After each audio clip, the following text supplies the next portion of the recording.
The socio-psychological concept self-confidence relates to self-assurance in one's personal judgment, ability, power, etc. Self-belief has been directly connected to an individual's social network, the activities they participate in, and what they hear about themselves from others.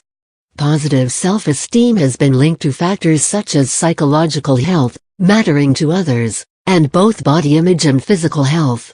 Low self-esteem in adolescence has been shown to be an important predictor of unhealthy behaviors and psychological problems such as suicidal ideation later in life. During adolescence, self-esteem is affected by age, race, ethnicity, puberty, health, body height, body weight, body image, involvement in physical activities, gender presentation, gender identity, mental health, and awakening or discovery of sexuality.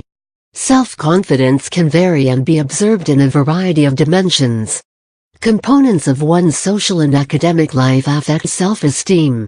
An individual's self-confidence can vary in different environments, such as at home or in school.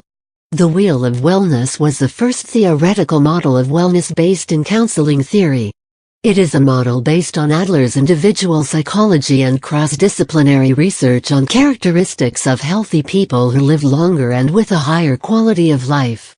The Wheel of Wellness includes 5 life tasks that relate to each other: spirituality, self-direction, work and leisure, friendship, and love.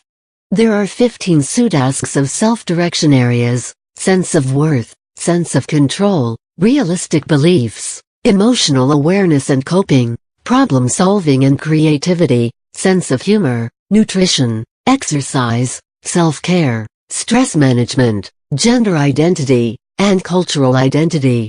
There are also 5 second-order factors: the creative self, coping self, social self, essential self, and physical self, which allow exploration of the meaning of wellness within the total self.